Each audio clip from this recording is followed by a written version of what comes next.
दोस्तों, जब हम कभी कोई भी कोर्स करने का प्लान कर रहे होते हैं, चाहे वो डिप्लोमा हो या डिग्री हो, इसमें हमारा एक मेन मोटिव होता है, वो है कि हम इस डिप्लोमा को करने के बाद इसका मैक्सिमम यूज़ कर पाएंगे या नहीं कर पाएंगे। कोई भी डिग्री हो, कोई भी डिप्लोमा हो, उसका मैक्सिमम यूटिलाइजेशन ही आपको कामयाबी की तरफ लेके जाएगा। मैक्सिमम यूटिलाइजेशन की जब हम बात कर रहे होते हैं, तो आपको पता होना चाहिए कि किस पर्टिकुलर कोर्स को अगर हम कर रहे होते हैं, तो क्या हम उस कोर्स के लिए रेडी हैं, क्या हमारी स्किल्स उस कोर्स से मैच कर रही हैं या नहीं। तो इस वीडियो में हम बात करेंगे कि ऐसे कोर्स के बारे में जो बहुत अच्छा कोर्स है। नो डाउट आप किसी भी एज ग्रुप में अगर आप इस कोर्स को कर लेते हैं, तो कभी भी बेरोजगार तो आप नहीं रहने वाले। बात करेंगे हम एलएलबी की।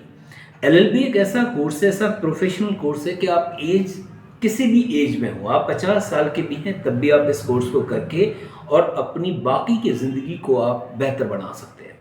तो आज बात करेंगे इस कोर्स के बारे में, और साथ ही साथ बात करेंगे एलिजिबिलिटी क्राइटेरिया, कब कौन कैसे कर सकता है, साथ ही साथ जो स्किल्स रिक्वायर्ड हैं इस कोर्स को करने के लिए, वो भी हम इस वीडियो में बात करेंगे। एक बात तो क्लियर है कि जब भी हम किसी कोर्स को करने की प्लानिंग कर रहे होते हैं या कर रहे हैं, तो एक चीज़ तो क्लियर हो गई कि हमने उस कोर्स को इसलिए चूज़ किया है कि कोर्स कंप्लीट करने के बाद हम अपनी ज़िंदगी को बेहतर तरीके से गुजार सकें और उससे अपनी ज़िंदगी की जो ज़रूरी चीज़ें हैं उसको मुहैया करा सकें।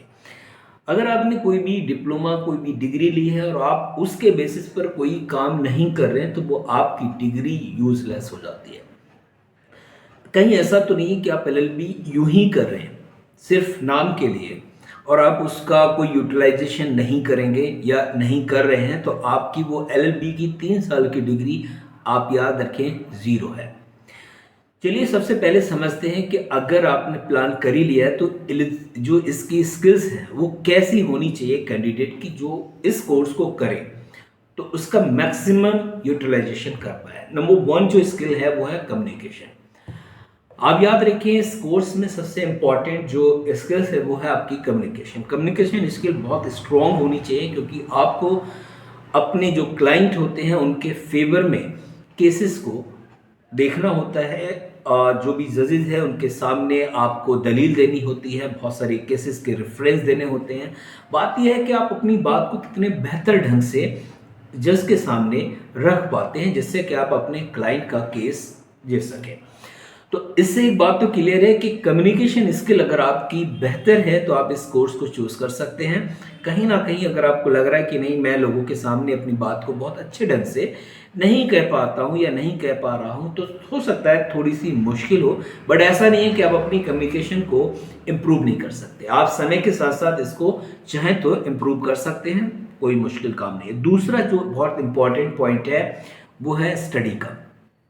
जब आप एलएलबी का प्लान करें, तो आपके अंदर एक चीज़ और होना चाहिए। कहीं ऐसा तो नहीं सोच रहे कि आप जो 3 इयर्स आपने स्टडी की है ग्रेजुएशन के बाद, उसके बाद आपका पढ़ने का जो काम है वो ख़त्म हो गया।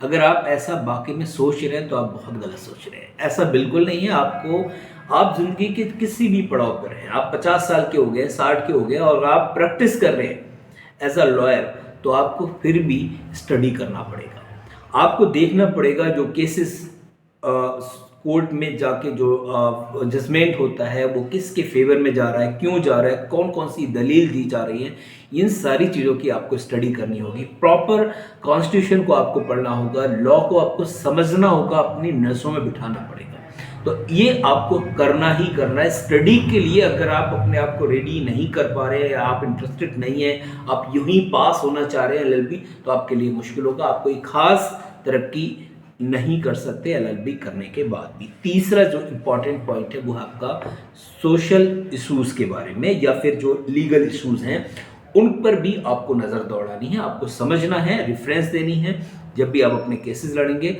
या कुछ ऐसे बड़े बड़े केसेस आपने देखे होंगे जो सुप्रीम कोर्ट में हो रहे हैं, हाई कोर्ट में हो रहे हैं, तो उन केसेस के रेफरेंस से भी आप अपने केसेस को सॉल्व करा सकते हैं। तो रेफरेंस आप तभी देंगे जब आपने स्टडी की होगी।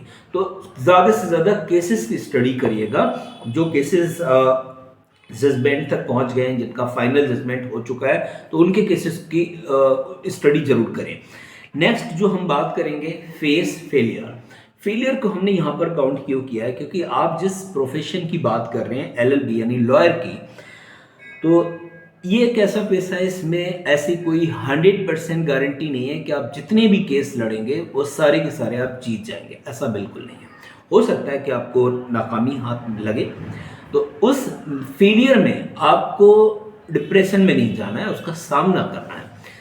आपने अगर 10 केस लिए हैं, तो 10 में से अगर एक दो केस आप हार रहे हैं, तो उसका सामना आपको करना होगा। हो सकता है कि जो आपके क्लाइंट हैं वो आपके साथ बदतमीजी करें, आपसे डिसरिस्पेक्ट में बात करें, बहुत सारी चीज़ें हो सकती हैं, लेकिन उन सारी चीज़ों को आपको फेस करना है और अपने प्रोफेशन को आगे बढ़ाना है। हर दिन कोशिश करनी है कि अपना बेस्ट दें। बेस्ट देने की आप कोशिश करेंगे तो मुझे उम्मीद है कि आपको कामयाब होने से कोई नहीं रोकेगा। इसमें मैंने आपको बता दिया 4 चीज़ें जो मैं एक बार और रिपीट कर रहा हूँ। नंबर 1 कम्युनिकेशन, नंबर 2 आपकी स्टडी की जो हैबिट है वो आप अपने अंदर जनरेट करें, क्रिएट करें।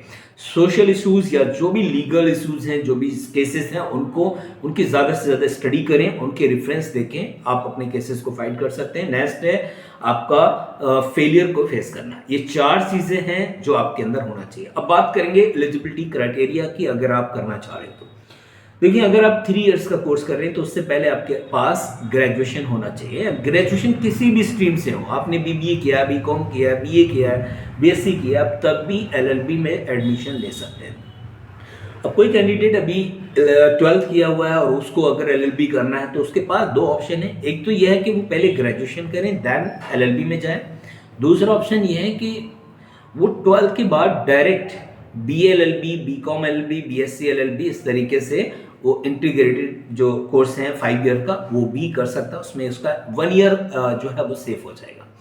कुछ लोग ऐसे हैं जिनको बाद में ये एहसास होता है कि मुझे नहीं एलएलबी कर लेना चाहिए, 30-40 साल के हो गए हैं, तो उनका अगर ग्रेजुएशन है तो वो डायरेक्ट एडमिशन किसी भी यूनिवर्सिटी में ले सकते हैं, या जो एंट्रेंस हो रहे हैं उस एंट्रेंस में बैठ के अगर अच्छी रैंक आपकी आती है तो आपको अच्छा कॉलेज यानी गवर्नमेंट कॉलेज भी आपको मिल जाता है। तो ये बेसिक चीज़ें थी जो अगर आप एलएलबी करना चाह रहे हैं तो इसको ज़रूर आप समझें, उसके बाद ही आपको डिसीजन लेना है।